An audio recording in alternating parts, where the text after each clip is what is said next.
That's what I tell myself now, in the long hours when memory still functions. When the cold permits me to remember, I once had a name, once had a father who called me by it, once existed as something more than eyes forced forever open. I cannot feel warmth anymore. Haven't felt it in how long? Time moves strangely when you exist in the space between the living and the damned. But let me tell you how I arrived at this state. Let me tell you about salvation. They call them the Legion of the Damned. The Imperium's propagandists, those who even acknowledge their existence, frame them as the Emperor's divine intervention, spectral warriors wreathed in holy fire who manifest when all hope is lost. They told us stories in the Schola Progenium, about miraculous rescues, about faith rewarded with burning angels descending from nowhere to smite the Xenos and the heretic. They lied. Or perhaps they simply didn't understand. Perhaps no one who truly encountered the Legion survived with enough sanity intact to explain what salvation by the damned actually means. Let me start at the beginning. Before the fire, before the cold that never ends. My name is Jaren Voss. I was 23 years old when they saved me. I was born on Krygar's Reach, a hive world in the Segmentum Obscurus, Tertius hive, sublevel 247. My father, Matthias Voss, worked the ore processes for 47 years, until the lung rot took him. I was 17 when I held his hand as he drowned in his own fluids, the Medicae having decided a sublevel worker wasn't worth the cost of treatment. I remember his last words, "Don't end up like me, Jaren. Get out. Get up." So I did what millions of desperate hive-worlders do. I volunteered for the Imperial Guard. The Departamento Munitorum doesn't ask questions. They take your body, give you a lascan, and ship you wherever the Imperium needs meat for the grinder. I told myself it was better than the ore processors. I told myself it was honorable service. The indoctrination began immediately. Day 1, they stripped our civilian clothes and burned them. Day 2, they shaved our heads and tattooed our regimental numbers on our forearms. Mine was 407788GV.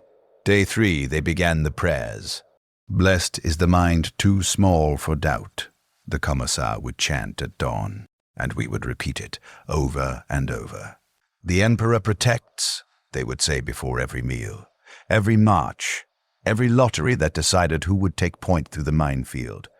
I didn't believe it, but I learned quickly that belief was irrelevant. What mattered was compliance. The Imperium doesn't need you to have faith. It needs you to obey. The prayers weren't communion with divinity.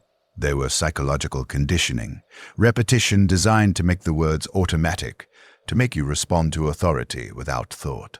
They trained us for 6 months, taught us to field strip a lasgun blindfolded, taught us to march 20 hours without rest, taught us to ignore the screams of the man next to you when training accidents happened, taught us that our lives belonged to the Emperor, not the corpse on the golden throne, though we couldn't say that part aloud, but to the vast machine that called itself his Imperium.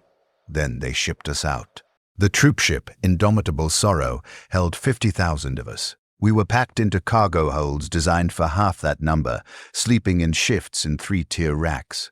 The air recyclers couldn't keep up with the body heat and exhalation of so many men. Within a week, the hold smelled like sweat, shit, and the beginning of gangrene from injuries that wouldn't heal in the cramped, unsanitary conditions. We traveled through the warp for what they told us was 3 weeks. It felt longer. Some men went mad, started screaming about things in the walls, about whispers that promised them power if they would just listen. The commissars shot 12 men for warp-touched behavior before we finally translated back to real space. Our destination was Vorggan's Grief, a cemetery world on the edge of the ghoul stars. Intelligence said a splinter of Hive Fleet Kraken had landed there, consuming the pilgrim populations and the skeletal garrison. Our orders were simple: retake the world, purge the Xenos, reconsecrate the holy sites. 70,000 guardsmen, 30 tanks, 12 artillery pieces, Against a tyrannid infestation that had been feeding and breeding for 4 months, we knew it was a death sentence. Everyone knew. But you don't refuse orders in the Imperial Guard. Refusal is heresy, and heresy earns you a bolt shell to the brain. I remember the drop clearly. They packed us into bulk landers, ugly, ungainly craft designed to carry maximum cargo with minimum protection. 200 men per lander, standing room only, holding onto suspension cables as the atmospheric entry began. The craft shook violently. The temperature inside rose to what felt like boiling. Men vomited from the motion sickness and heat stress. The vomit floated in the zero gravity until thrust gravity kicked in, and it splattered across our boots and legs. Someone near me was praying. The Emperor protects, the Emperor protects, the Emperor protects, the same phrase, mechanical repetition, the fear response they'd conditioned into us. The man next to me, Corporal Hadrian something, I never learnt his last name, looked at me with wide, terrified eyes. "We're going to die down there," he said. I nodded. "Yeah, probably. Do you think it's fast?" With the Tyranids? I'd seen the training picts. The propaganda claimed the Xenos killed quickly, that a loyal soldier's death was clean and honorable.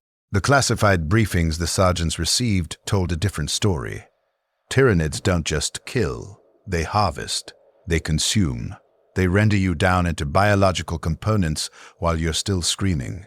"I think we do our duty," I said, "because that's what you say. Not because it meant anything, but because the alternative was panic, and panic spreads faster than fire in a sealed lander full of terrified men." The impact was brutal. The lander hit the ground hard, the pilot either dead or simply not caring about a gentle landing, and the restraint cables snapped. Men flew forward, crashing into the forward bulkhead. I heard bones break, heard screaming. The rear ramp dropped, and the smell hit us first. Rot. Not the clean decay of a cemetery, but the thick, wet corruption of organic matter being broken down by alien enzymes. The air tasted like copper and spoiled meat. Underneath that was something else, something chemical and wrong. The scent of Xenos biology that shouldn't exist in a universe meant for human life. "Out! Out! Out!" the sergeant screamed, and we poured out of the lander into hell. Vorggan's grief had been a pilgrim world. Millions came every year to pray at the shrines of dead saints, to leave offerings at tombs that supposedly held the remains of heroes from the Horus heresy. The landscape should have been structured, buildings, streets, order. What we found was ruin transformed into alien landscape. The Tyranids had consumed everything. Buildings were torn apart, their materials digested and reformed into organic structures. Twisted spires of resin and bone, pulsing flesh walls, pools of digestive fluid that steamed in the cold air. The ground itself was covered in a carpet of living matter, creep, the briefings called it, that squelched under our boots and seemed to writhe when you weren't looking directly at it. The sky was wrong. Spore clouds blocked out the sun, creating a perpetual twilight filled with floating particles that caught in your throat and made every breath feel insufficient. And the sound. The Tyranids make sounds that aren't like any animal. Clicks and chittering, yes, but also a low-frequency vibration you feel in your chest, a subsonic pressure that triggers prey animal panic in the human hindbrain. "Defensive positions," someone shouted, and we scrambled to obey, forming firing lines, setting up the heavy weapons, preparing for the assault we knew was coming. It took 17 minutes. They came from everywhere at once. Hormagaunts, the scout killer organisms, erupted from the creep itself, from hidden burrows and concealed positions. Thousands of them, a tide of chitin and talons and hunger. We opened fire. Lasguns make a distinctive crack-hiss sound when discharged. 200 lasguns firing on full automatic create a continuous thunder, the air filled with the ozone smell of lasfire and the burning meat stench of Xeno's flesh being vaporized. They kept coming. The Tyranids don't care about casualties. They don't retreat. They don't break morale. Each organism is disposable, a component in a larger biological machine. You can kill 100, 1,000, and it means nothing, because there are always more. The line broke within 5 minutes. I saw Corporal Hadrian get pulled down by 3 Hormagaunts. They didn't kill him immediately. They dragged him, screaming, toward a pulsing organic structure that looked like a throat. I watched him disappear into it, still alive, to be dissolved and rendered down into base proteins that the hive mind would recombine into more warriors. The man to my left took a talon through the chest. It punched through his flak armor like it was paper. He looked down at the blade of bone protruding from his sternum, touched it once as if he couldn't believe it was real, and then the Hormagaunt twisted the talon and yanked it out. He dropped, and the Xenos moved on. I fired until my lasgun's power pack was depleted, dropped it, grabbed a fallen comrade's weapon, and kept firing. Not aiming anymore, just pointing in the direction of the enemy and holding down the trigger, hoping the volume of fire would keep them away for 1 more second, 1 more breath. We fell back. Fall back is the polite term. The truth is, we ran. The formation dissolved into panicked flight. Every man for himself, the Tyranids pursuing with the relentless patience of a predator that knows the prey is already caught. I ran with a group of maybe 20 others. We had no plan, no destination, just away from the swarm, away from the clicking and the screaming and the wet sounds of men being rendered into meat. We took shelter in the ruins of what had been a shrine. The Tyranids had gutted it, torn away everything organic, leaving only the skeleton of stone and metal. We barricaded the entrance with rubble and broken statuary, knowing it wouldn't hold but needing to do something, anything, to create the illusion of safety. Sergeant Venn, one of the few NCOs who'd survived the initial contact, did a quick head count. 23 of us left. From 200, conserve ammunition, he said. His voice steady despite the blood running down his face from a scalp wound. Check your fire. Make every shot count. Someone laughed, a brittle, cracking sound on the edge of hysteria. What's the fucking point? We're dead. We're all dead. Then we die, serving the Emperor's will. The conditioning asserting itself, even in the face of certain death. I saw it for what it was, a man trying to maintain order through learned responses, because order was all that kept us from complete breakdown. It didn't matter. The soldier who'd laughed put his last pistol under his chin and pulled the trigger. The sergeant didn't even flinch, just turned away and began coordinating our defensive positions. We held that shrine for 6 hours. The Tyranids didn't rush us. They didn't need to. They surrounded the position and began the methodical work of breaking through our barricade. We'd fire at anything that appeared in the gaps, and the Xenos would withdraw, regroup, and try a different approach. They were learning, adapting. Every tactic we used, they developed a counter for. It wasn't intelligence in the human sense. It was something else, something worse.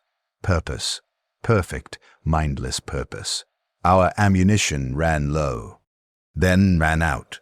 Men began using their entrenching tools as weapons, their bayonets, their hands.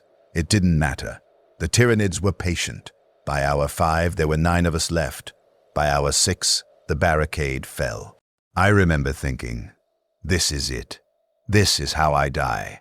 Screaming in a ruined shrine on a world no one will remember, my biomass converted into ammunition for the great devourer.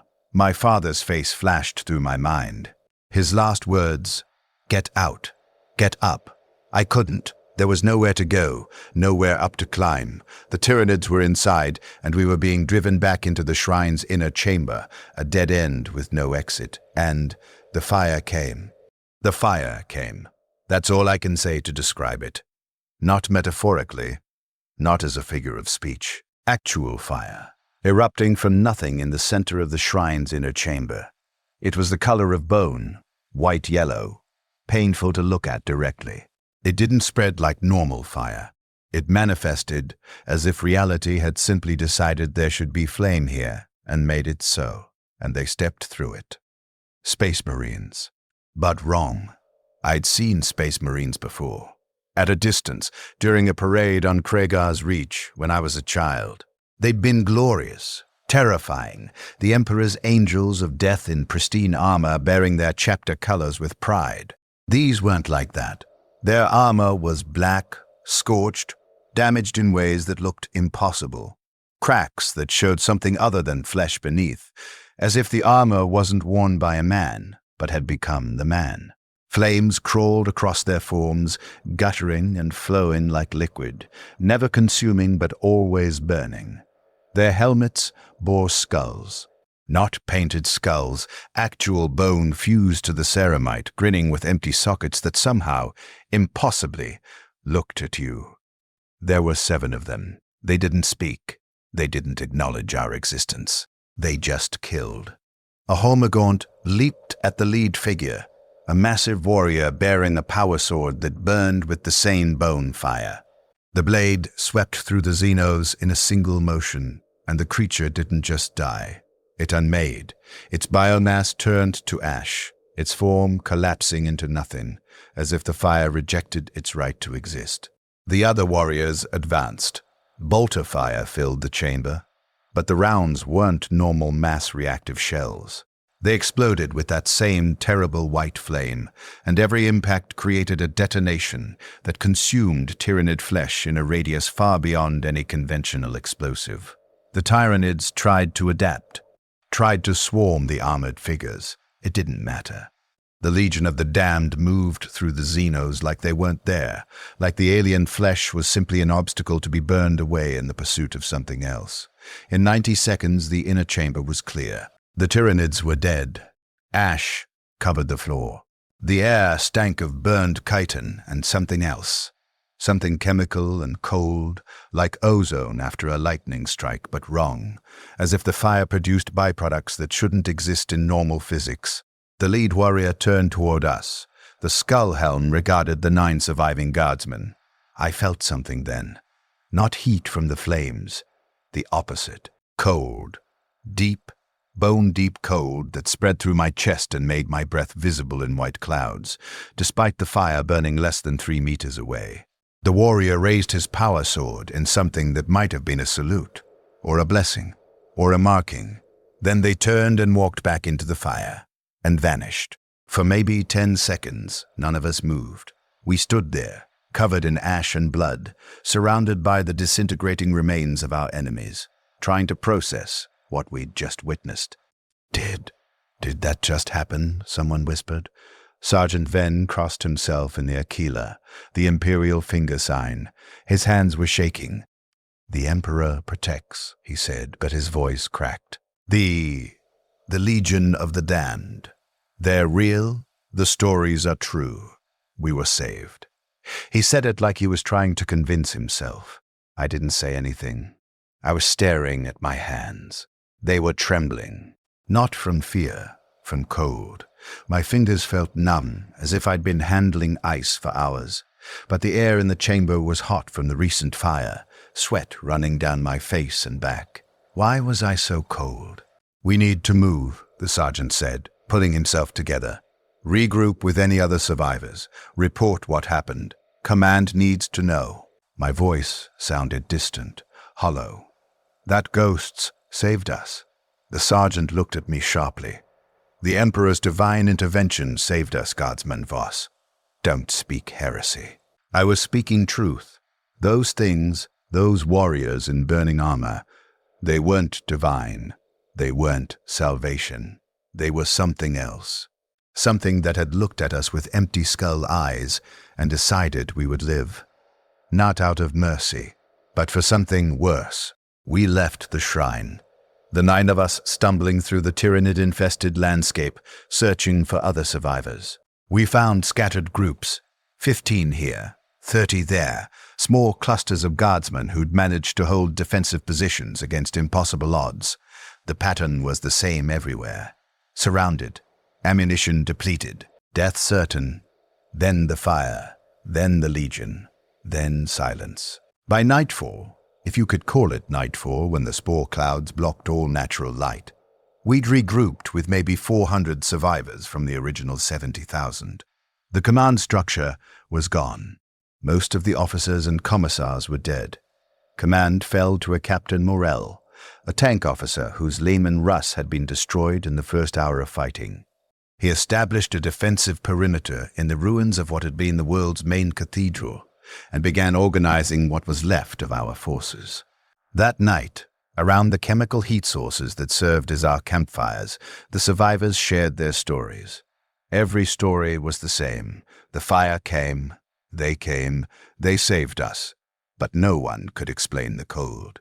No one could explain why warmth felt distant now, why even the heat from the fires didn't seem to penetrate, why our breath misted in the air despite the temperature. "It's shock," someone said. "Battle stress, we'll recover." We didn't. Day 2, I woke before dawn. Not that dawn meant anything under the spore clouds. From a dream I couldn't remember. My body felt heavy, wrong. I was shivering despite being wrapped in 2 thermal blankets. I tried to stand and found my legs barely responded. It took 3 attempts to get upright, and when I did, the world tilted dangerously. Around me, other men were experiencing the same thing. Stumbling, shaking, moving like elderly invalids rather than young soldiers. Poison, someone said. The Tyranids released something, toxins in the air. But the medical servitors, crude cybernetic units that served as our field doctors, found nothing.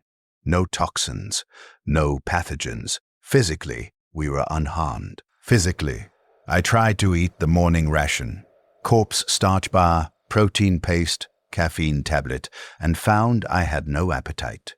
The food tasted like ash. Everything tasted like ash. Captain Morell ordered us to our positions anyway. The Tyranids would attack again. They always did. The Great Devourer doesn't stop, doesn't rest, doesn't negotiate. It simply consumes until nothing remains. The attack came at mid-morning. A smaller force this time, maybe only a few hundred organisms, probing our defenses, testing for weaknesses.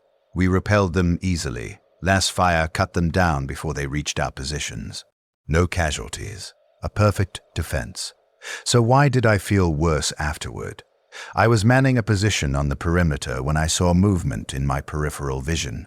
I turned sharply, lascan raised, empty space. But I could have sworn I saw something. A figure.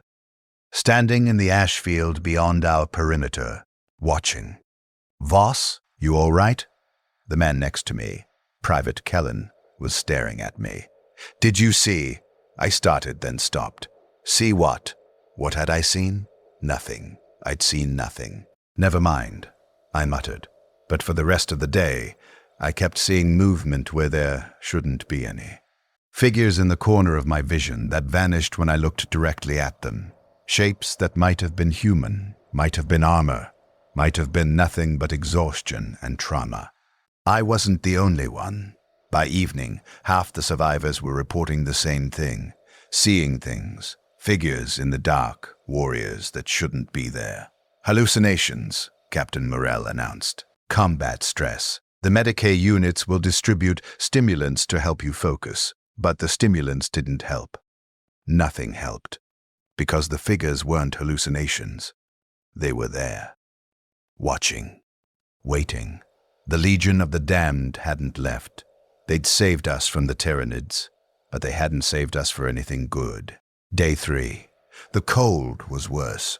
I could barely move my fingers. Even holding my lascan was difficult. My hands felt numb, clumsy, as if they belonged to someone else. Private Kellen tried to light a fire using promethium fuel from a damaged flamer. The liquid ignited, blue-white flame hot enough to melt ceramite. I held my hands directly over it. Nothing. No warmth at all. The flame might as well have been holographic for all the heat it provided. "This isn't possible," Kellen said, his voice shaking. "That's a 3,000-degree flame. You should be burning." I stared at my hands in the fire. The flesh didn't blister, didn't char. The flame passed around my fingers like water around stone, and I felt nothing. Nothing except cold. I pulled my hands back and looked at Kellen. His face was gray, his eyes sunken. He looked like he'd aged 20 years overnight. "What's happening to us?" he whispered. I didn't have an answer. That afternoon, the first man broke. Private Dennick, a kid, maybe 19 years old, from some agri-world I'd never heard of. He'd been quiet since the landing, doing his duty, keeping his head down. He started screaming around 1400 hours. "They're here. They're right there. Can't you see them?" We all turned, saw nothing but empty ruins. Dennick was pointing at empty air, his finger tracking something invisible, his eyes wide with terror. The fire. The burning. They're watching us. They never left. Captain Morrell tried to calm him. "Private, there's nothing. They're here." Dennick grabbed his last pistol and fired. 3 shots into empty air.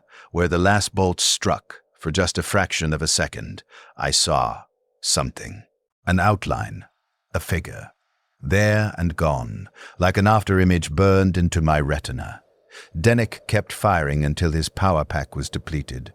Then he dropped the weapon, fell to his knees, and began to cry. "They saved us," he sobbed. "Why did they save us? We're not supposed to be here. We're supposed to be dead. We're supposed to be dead, and they won't let us die, and I'm so cold, I'm so cold. Why can't I feel anything?" The sergeant saw it and shouted, but it was too late. Dennick drove the blade into his own throat. Blood sprayed, arterial pulse, death in seconds. We rushed forward, but before we reached him, before his body hit the ground, the fire came. It erupted from his falling corpse, that same bone-white flame, and his body burned. Not like normal combustion, faster, hotter. In 3 seconds, there was nothing left but ash shaped vaguely like a human form, and standing in the ash was one of them, the Legion warrior, skull helm, burning armor. Real this time, not glimpsed from the corner of vision, but present, solid, there. It looked at us. The empty skull sockets regarded the circle of terrified guardsmen. Then it raised one gauntleted hand and pointed. At me. Directly at me. The cold in my chest intensified, spread. My heart felt like ice, each beat sluggish and painful. The warrior lowered its hand and vanished. No one spoke. We stood around the ash outline of Private Dennick, none of us willing to acknowledge what we'd just witnessed. Finally, Captain Morrell cleared his throat. "Dispose of the remains. Return to your positions." His voice was mechanical, emotionless. The voice of a man following procedure because the alternative was confronting something incomprehensible.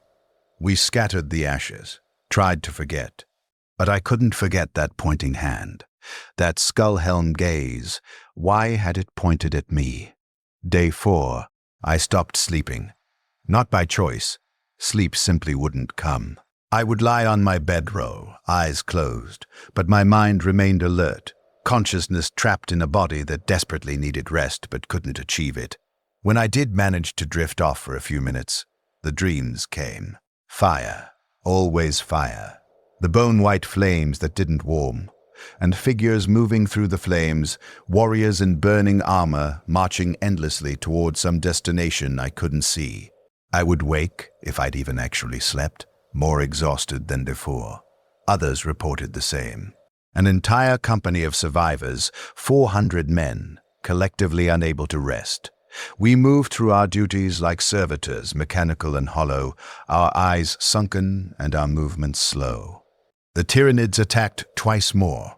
We repelled them both times, and both times at the edge of my vision, I saw them, the Legion, standing in the shadows, watching.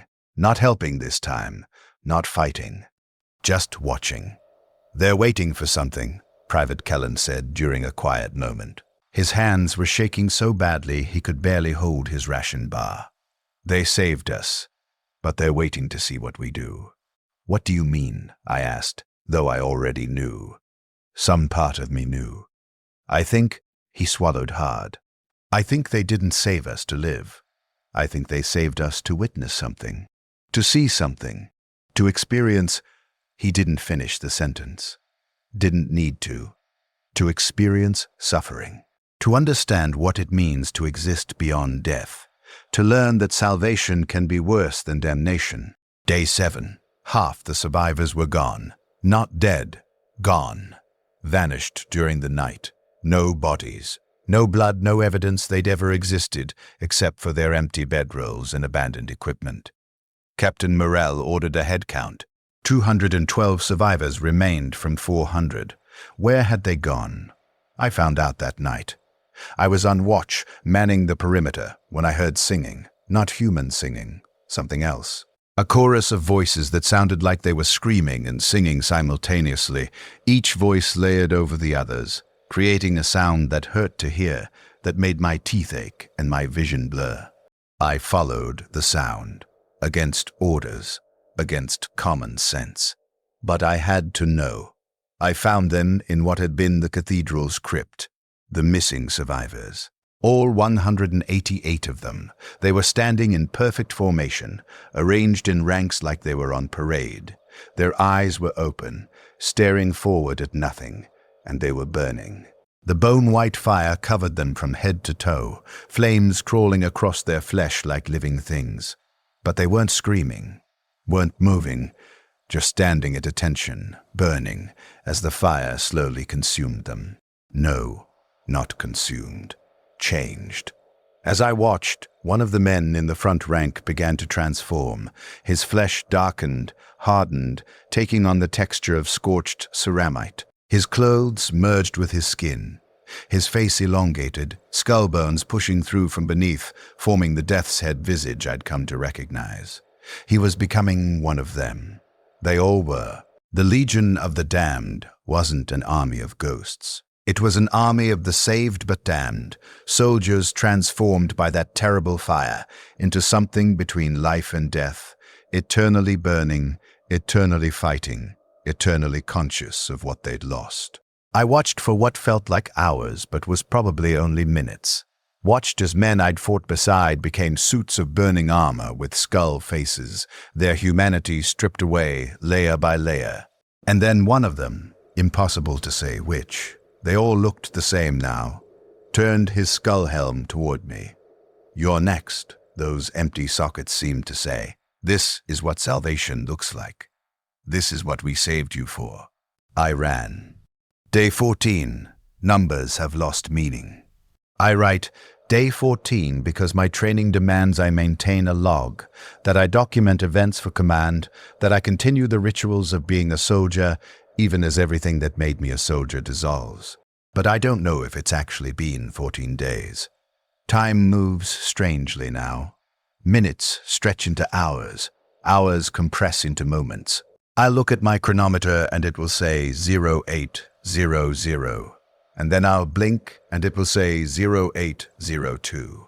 But I have no memory of those 2 minutes passing. Or I'll stand watch for what feels like an entire night, and when I check the time, only 15 minutes have elapsed. Captain Morrell says it's the stress. The Medicae servitors say it's within acceptable parameters for extended combat deployment. They're lying, or they're broken, or they simply don't have the programming to recognize what's happening to us. We're dying, but we can't die. The cold has spread from my chest to my entire body. I cannot feel my fingers anymore. Cannot feel my toes. When I walk, I don't feel the ground beneath my boots. I simply will my legs to move and they obey, mechanical as servos, but without any sensory feedback to confirm the motion is happening. I tried to cut myself yesterday. Took my combat knife and drew it across my palm, deep enough that I should have needed stitches. The wound opened, blood welled up, dark and thick, but I felt nothing. No pain. No sensation at all. Just visual confirmation that my flesh could still be damaged. The blood was cold. I touched it. It should have been warm body temperature, the heat of life. It felt like ice water. I showed it to Private Kellen. He looked at the wound, then at me, and I saw the recognition in his eyes. He understood. He rolled up his sleeve and showed me his forearm. Burns. Third-degree burns covering the skin from wrist to elbow, the flesh charred black in patterns that looked almost like flames frozen in skin. "I woke up with these," he said quietly. 3 days ago. They don't hurt. They don't heal. They're just there."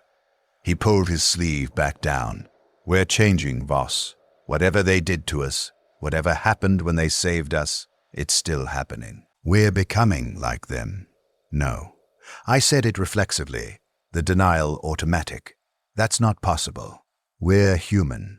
When did you last feel warm? I couldn't answer. When did you last sleep more than a few minutes? Silence. When did you last feel anything except cold and the sensation of being watched? I had no response. Because he was right. Every word was truth. And I'd been avoiding the truth because confronting it meant confronting something worse than death. The Imperium's propagandists speak of the Legion of the Damned as the Emperor's divine intervention. The corpse gods, though they'd execute me for using that term, most loyal servants. Blessed souls returned from death to fight eternal. Lies. Lies designed to make the horror palatable, to frame damnation as salvation. The Legion isn't blessed, they're cursed. They're men who were saved when they should have died, marked by that terrible fire, slowly transformed over days or weeks or months into something that can't live and can't die. Consciousness trapped in armor that burns forever, forced to manifest at moments of desperation to save others, to mark others, to spread the curse. An eternal cycle of damnation disguised as deliverance. And we were next. Day 17. Or maybe day 20. The chronometer keeps skipping, or I keep skipping. I'm no longer certain which. Captain Morel died last night. Not from enemy action, not from injury or illness. He simply stopped. I was on watch when I heard the commotion from the command post. By the time I arrived, a dozen men had gathered around his body. He was sitting in his chair, eyes open, staring at nothing. His chest wasn't moving. No breath, no pulse when the Medicae servitor checked. But his eyes were still moving, tracking left and right, following something invisible, the pupils dilating and contracting. "He's dead," the servitor announced in its flat machine voice. "Cardiac arrest. Cause unknown." But his eyes kept moving. Someone closed his eyelids.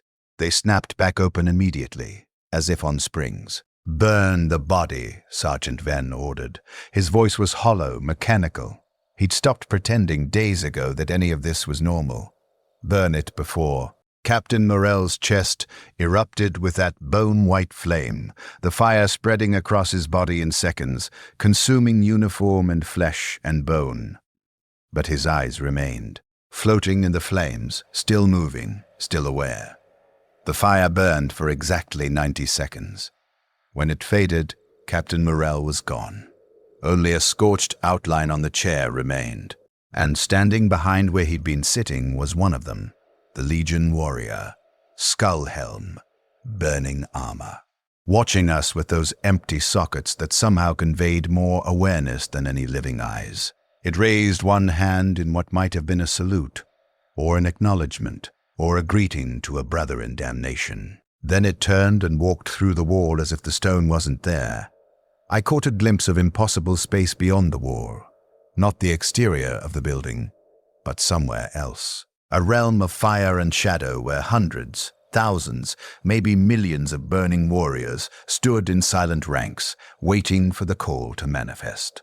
The wall solidified. The warrior was gone.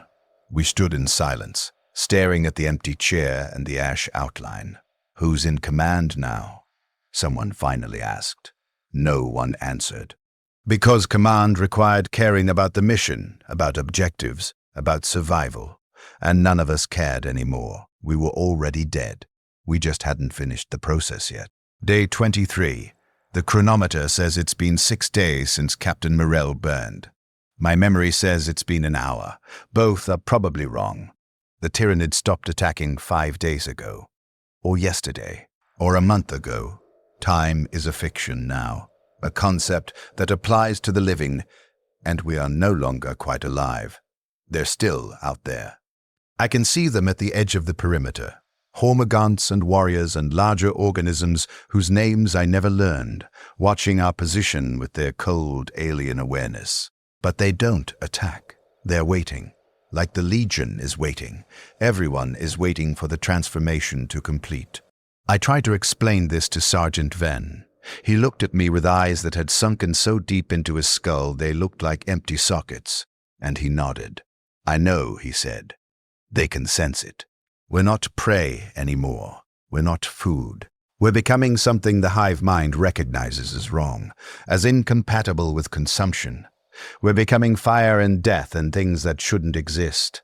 And even the Tyranids know to stay away from that." He laughed then, a brittle, cracking sound like breaking ice. "We won," he said. "We drove off the Xenos. We held the world. And our reward is this." The Imperium's propagandists would call it glorious. The priests would say we've been blessed, chosen for eternal service. They'd be wrong, but they'd say it anyway because the Imperium doesn't traffic in truth. Only necessary lies. He pulled out his las pistol, checked the charge, full power pack. "I'm going to try something," he said. "I want you to watch. Document what happens. For whoever finds this log. Sergeant, what are you?" He put the last pistol to his temple and fired. The last bolt punched through his skull.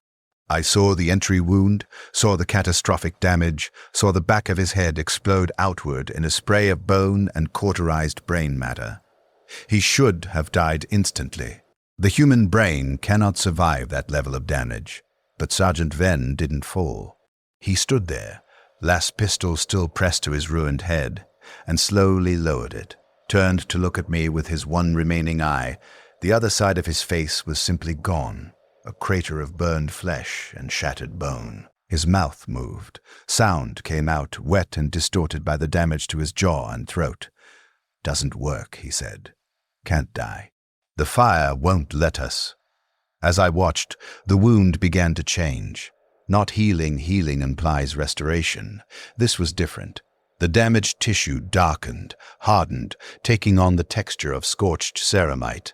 The bone fragments embedded in his skull shifted, elongated, forming the beginning of that distinctive death's head structure. Sergeant Venn raised his hand, his human hand, still flesh, still vulnerable, and touched the transformed portion of his skull. His fingers came away black with ash. "It's starting," he whispered. "The final stage. Once it begins, it doesn't stop. I've seen it, in my dreams, if they are dreams. I see myself standing in ranks with thousands of others, burning forever, waiting for the call to manifest, to save the next batch of doomed soldiers who'll become the next generation of the damned." He looked at me with his one remaining human eye. The other socket was empty now, just darkness and flame deep inside. "How long ago did they mark you, Voss?" "Day 1, I said quietly. "The first warrior." He pointed at me. "Then you'll be next. After me, you'll be next." The fire erupted from his chest. I watched Sergeant Venn burn for 6 hours. He didn't scream, didn't move, just stood at attention, perfect parade posture, as the bone-white flames consumed him inch by inch, transforming flesh into armor, humanity into weapon. His face was the last thing to go. I watched his features, the crooked nose broken in basic training, the scar on his cheek from a childhood accident, the lines around his eyes from decades of squinting in harsh light, all of it slowly erased, replaced by smooth ceramite and exposed bone. His remaining eye held mine until the very end. I saw awareness in that eye. Consciousness. The man Sergeant Venn had been was still present, still trapped inside, watching as his body became his prison. Then the eye socket filled with that empty darkness, and the transformation was complete. The warrior who had been Sergeant Venn stood before me, identical to every other member of the Legion, skull helm, burning armor. No individuality, no identity. Just another component in an army of the saved damned. He raised his hand, now a ceramite gauntlet wreathed in flame, and pointed at me. The cold in my chest intensified, spread. My heart stuttered, stopped, started again with a rhythm that felt wrong, mechanical, like gears turning rather than muscle contracting. The warrior turned and walked toward the wall. This time I saw clearly. The wall didn't vanish. He simply passed through it into that other space, that realm of fire where the Legion waits between manifestations. I was alone. Day 29.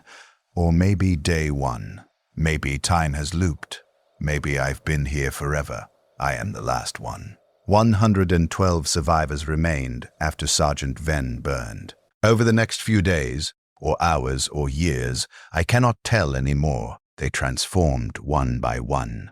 Some fought it, tried to resist. It didn't matter. The fire came anyway, and they burned, and when the burning finished, they were no longer human. Some welcomed it, walked into the flames voluntarily, choosing to embrace the transformation rather than endure the slow decay of waiting. The result was the same. Private Kellen was the second to last. He found me in the command post where I'd been sitting for an indeterminate amount of time, staring at my hands as they slowly darkened, as the flesh hardened into something else. "It doesn't hurt," he said. His voice was distant, echoing as if coming from far away. "I thought it would hurt, but there's only cold. And then the cold fades, and there's nothing. Just awareness. Just consciousness without sensation. I think that's the worst part. Not the transformation itself, but knowing you'll exist like this forever, never sleeping, never resting. Just waiting in that place of fire until the call comes and you manifest somewhere to save people who don't want to be saved." He sat down next to me. His skin was already darkening, the transformation more advanced than mine. I could see the outline of bone structure beneath his face, the skull beneath the skin. "I remembered something," he continued. "From the Lectitio Divinitatis, the book the ecclesiarchy uses to teach faith in the emperor, there's a passage about salvation. It says those who are truly faithful will be rewarded with eternal service at his side, that death is not the end but the beginning of greater purpose." He laughed, a sound like grinding metal. "They meant it literally. This is what eternal service looks like. This is the reward for faith. Consciousness without rest, existence without peace, service without end. The propagandists present it as glory, but they don't tell you what glory costs. They don't tell you that salvation and damnation are the same thing." His flesh was blackening now, smoke rising from his skin. The fire was coming. "Tell me something true," he said. "Before I go, before I become like them, tell me something real that I can hold on to." I thought about my father, his last words. "Get out, get up. We're not blessed," I said. "We're not chosen. We're not divine warriors serving some higher purpose. We're victims. The Legion isn't the Emperor's gift. It's a curse that perpetuates itself, spreading from the damned to the saved to the newly damned. An eternal cycle with no beginning and no end. There is no glory here, only suffering. And the worst part is, we'll inflict it on others. We'll manifest when the next batch of doomed soldiers faces extinction, and we'll save them and mark them, and they'll become like us, forever." Kellen nodded slowly. "Truth. At least we have truth, even if it's terrible." The fire erupted around him. I watched my last companion burn, watched him transform, watched the man become the monster. When it was done, when the warrior stood where Kellen had been sitting, I expected him to point at me, to mark me as the others had. He didn't. He simply looked at me with those empty sockets, then turned and walked into the wall, into that realm of fire and waiting. I was alone, and the cold spread deeper. Day 35. My hands are black now, ceramite black, hard as armor. When I try to bend my fingers, they move, but I don't feel the motion. They're no longer part of me. There's something else wearing the shape of hands. The transformation is accelerating. This morning, if it is morning, if dawn still has meaning, I looked at my reflection in a piece of polished metal from a damaged vehicle. My face was disappearing, not melting or decaying. Disappearing. Being erased and replaced.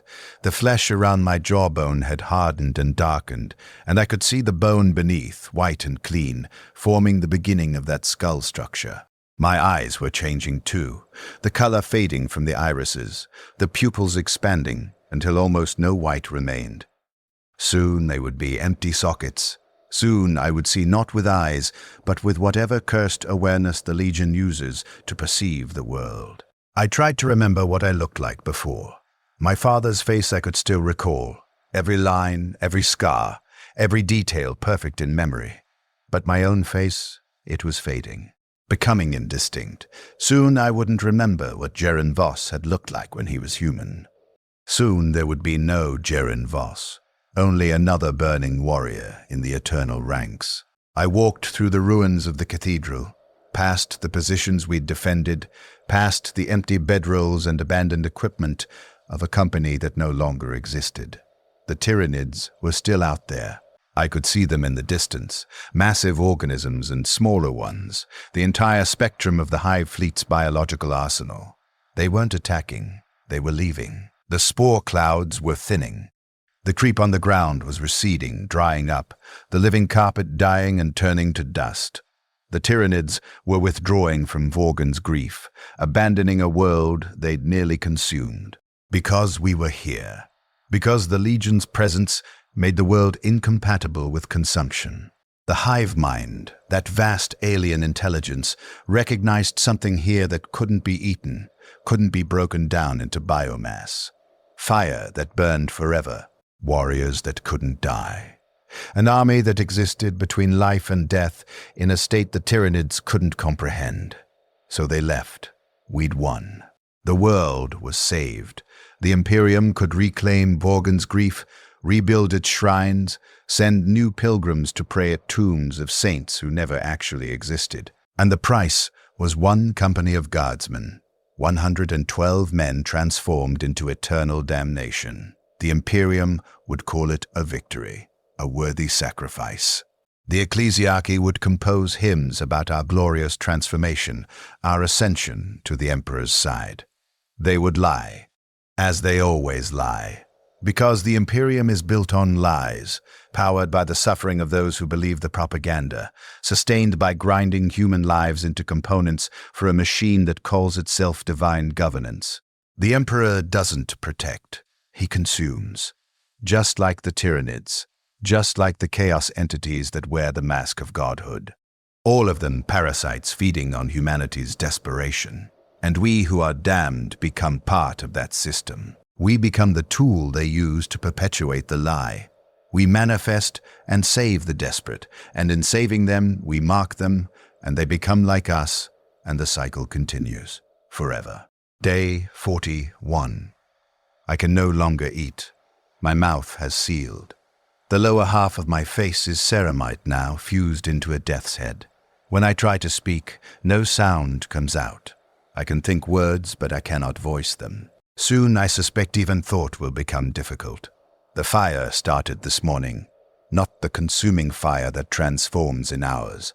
The slow fire, the one that burns for days or weeks, gradually converting flesh into armor, man into weapon. It began in my chest, exactly where the cold had started. White-yellow flames, visible even in daylight, crawling across my torso like living things. It doesn't hurt. Pain requires nerve endings, and I don't think I have those anymore. I can see the fire, can see it spreading. But I feel nothing except the continued absence of warmth, the deep cold that has become my only sensation. I tried to remove my uniform. The fabric had fused to my skin, or perhaps my skin had fused to the fabric. Impossible to tell where cloth ended and flesh began. All of it was transforming together, becoming the seamless armor the Legion wears. My legs are gone, not removed, transformed. I can walk, but I don't feel the motion. My consciousness simply wills movement, and my body obeys, mechanical and precise. I went to the cathedral's highest point, a bell tower that had somehow survived the Tyranid assault. From there I could see the entire world spread out below. The Tyranids were truly leaving. Their bioships were ascending through the thinning spore clouds, massive organic vessels carrying the harvested biomass away to some other world, some other feeding ground. Vorggan's grief was saved, empty, ruined, covered in ash and dried creep. But saved. In the distance, I could see lights, ships entering orbit, Imperium vessels, arriving now that the Xenos' threat was gone, ready to begin the reclamation. They would find one survivor. One guardsman from the original 70,000. Except I wouldn't be a guardsman anymore. By the time they landed, by the time they reached the cathedral, I would be something else. I watched the ships descend and felt nothing. No hope. No fear. No relief that rescue had come. Only cold. Only fire. Only the growing awareness that my consciousness was fragmenting, spreading out beyond the confines of my skull, connecting to something vast and terrible. I was beginning to feel them. The others. The Legion. Thousands of presences, millions perhaps, all connected through that fire. All sharing the same cursed awareness. We are one. We are many. We are the saved who cannot rest. We are the damned who cannot die. We are the Emperor's mercy, the Imperium's lie, the salvation that destroys. We are the fire that burns forever.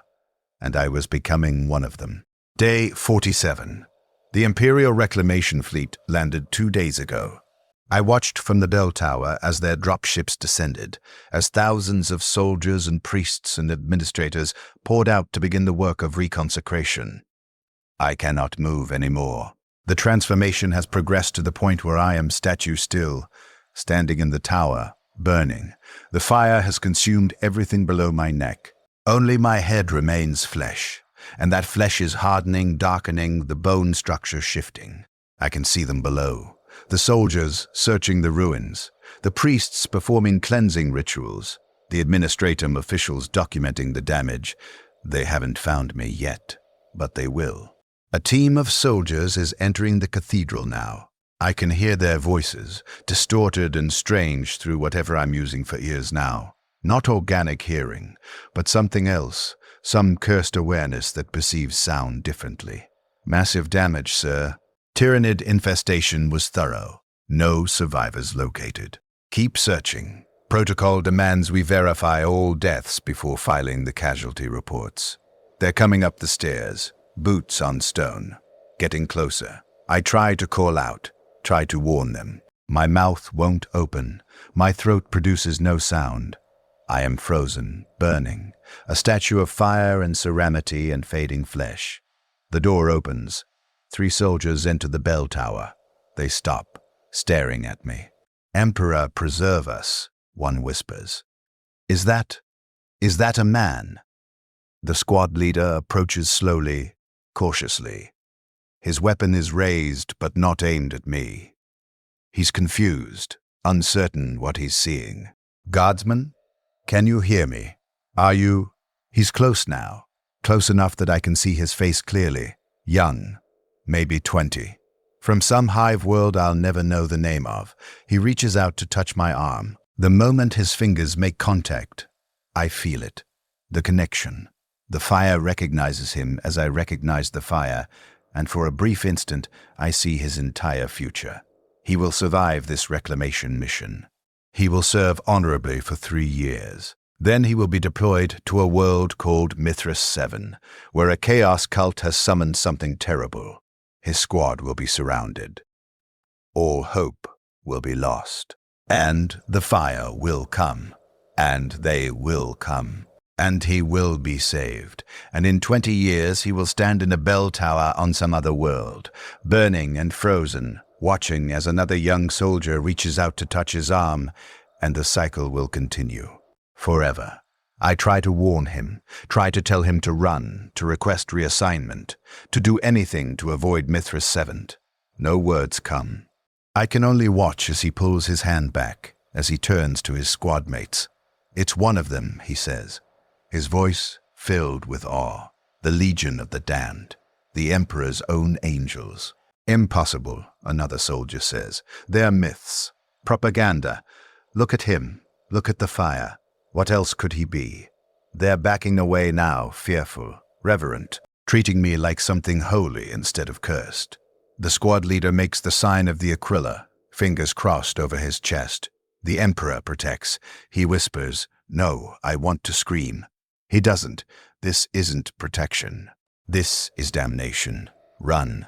Please run. Don't let them mark you. Don't become this. But my mouth is ceramite now. My throat is fire. My voice is gone. They leave. I hear them on the stairs, their voices fading. Report this to the chaplain. One of the Legion, here, confirmed. The priests will want to consecrate this site. The Emperor's divine intervention saved this world. Lies. Lies built on lies. Layers of false faith and propaganda. And I am part of it now. I am the evidence they'll use to perpetuate the myth. They'll tell stories about this place. About the Legion warrior who stood watch over Vorggan's grief. About divine salvation and sacred fire. They'll never know the truth. Never understand what they're worshipping. Day 53. My face is gone. The last of my flesh transformed overnight. I can no longer see my reflection. There is no reflection to see, only the skull helm, empty sockets, ceramite and bone. I am no longer Jaren Voss. I am a warrior of the Legion. No name, no identity, only purpose. And the purpose is terrible. The awareness grows stronger now. I am connected to all of them. All of us, the millions who have been marked and transformed over 10,000 years. Every soldier the Legion ever saved. Every man who was doomed and delivered and damned. We are one consciousness stretched across countless individual forms. We exist simultaneously everywhere and nowhere, manifesting when the Imperium's desperate need is greatest, drawn to moments of absolute hopelessness like moths to flame. Except we are the flame. We are the burning. We are the cold fire that never warms. I can see other battlefields now, not through my eyes. I have no eyes, but through the collective awareness. I see a world called Kaltos Prime, where 200 sisters of battle are surrounded by orc hordes. I see the moment of their desperation. I see us manifest. I see their faces as they realize they've been saved. I see the cold begin. I see another world, another desperate stand, another manifestation. The pattern repeats endlessly across the Imperium, across the galaxy, across time itself. We are eternal. We are everywhere. We are the salvation no one should want, and everyone prays for, and now I am part of it. The call comes, not words, not sound, something deeper. A pull, a compulsion. Somewhere in the galaxy, guardsmen are dying. Somewhere hope is fading. Somewhere the Imperium needs its lie made manifest. And we answer, I am standing in fire. Not the bell tower anymore. Somewhere else, that realm between realms, the place where the Legion waits. Around me stand thousands upon thousands of warriors, burning, silent, waiting. I recognize some of them. Sergeant Venn stands 3 ranks ahead. Private Kellen is to my left. Captain Morel is somewhere in the ranks behind me. We do not speak, cannot speak. But we are connected. We share the same awareness, the same eternal consciousness, the same cursed existence. The call intensifies. As one we turn, we march. Not through physical space. We don't exist in physical space anymore. We march through the fire, through the spaces between reality, toward the place where we're needed. I see the destination through our collective awareness. A shrine world called Belisar's Reach. A chaos cult has summoned daemons. 3 companies of guardsmen, 12,000 men, are being slaughtered. They're praying, calling for salvation. They're about to receive it. We manifest. The transition is instantaneous. One moment we're in that realm of waiting fire. The next we're on Belisar's Reach, materializing in the center of a defensive position that's seconds from being overrun. I see the guardsmen's faces. I see their terror transform to hope as they recognize us. I see them believe the propaganda, believe the lies, believe they've been blessed with divine intervention. I want to warn them, want to tell them to run, that we're not salvation. But I cannot speak, cannot deviate from purpose. The transformation is complete. I am no longer an individual with agency. I am a component in a machine, a weapon wielded by forces I don't understand and cannot resist. We fight. My hands, No longer my hands, just ceramite gauntlets wreathed in bone fire, hold a bolter I don't remember acquiring. I fire. The rounds explode with that terrible white flame, consuming daemon flesh, banishing warp entities back to the immaterium. We are efficient, perfect. We kill everything that threatens the guardsmen. In 7 minutes, the assault is broken. The chaos forces retreat, the guardsmen are saved, and as we vanish back into the fire, as we return to that realm of waiting, I see one guardsman staring at me. Young, afraid, grateful. I see the mark settle on him, see the cold begin in his chest, see his future unfold, weeks of declining health, gradual transformation, the slow burn that will make him like us. Another generation of the damned. The cycle continues. Time is meaningless now. We manifest, we fight, we return. Over and over, centuries pass in what feels like moments. Moments stretch into centuries.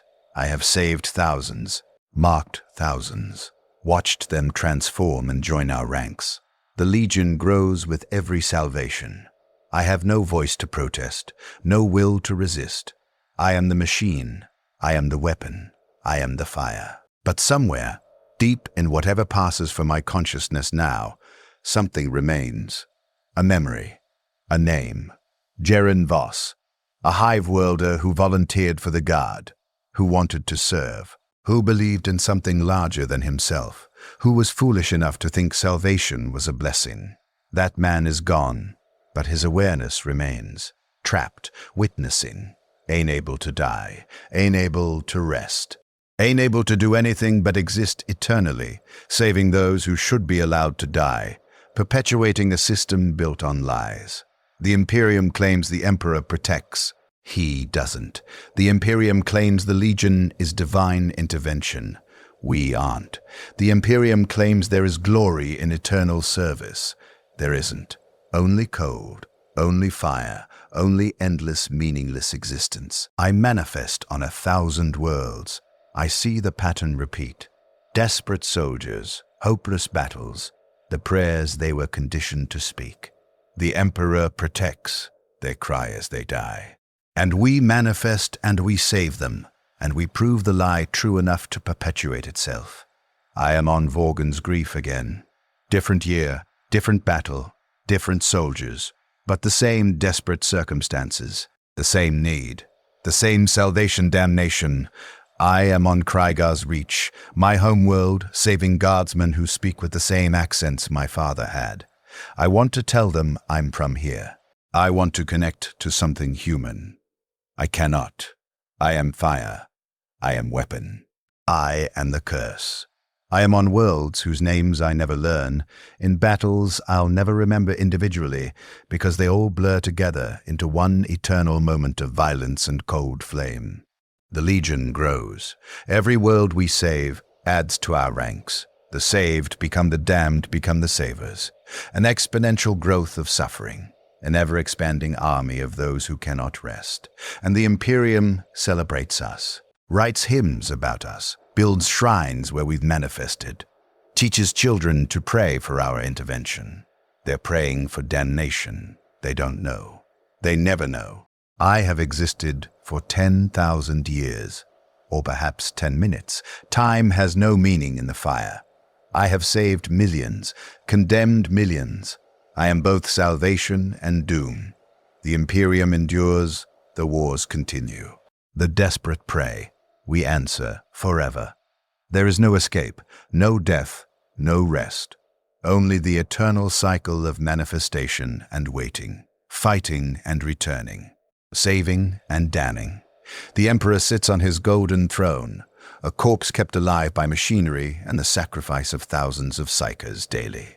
The Imperium calls him divine, worships him as a god, prays to him for protection. He doesn't protect. Or perhaps he does, and this is what protection looks like. Perhaps we are his design, his curse inflicted on those who fight in his name. Perhaps the Legion is exactly what the corpse god intended, an eternal army of the damned, proof that faith is rewarded and prayers are answered, even though the answer is worse than silence. I will never know. I exist. I burn. I serve. I am the Legion of the Damned. My name was Jaren Voss. I was 23 years old when they saved me on Vorggan's grief. I had a father named Matthias who died in my arms. I wanted to serve something larger than myself. I believed the propaganda. Now I am the propaganda. I am the lie made manifest.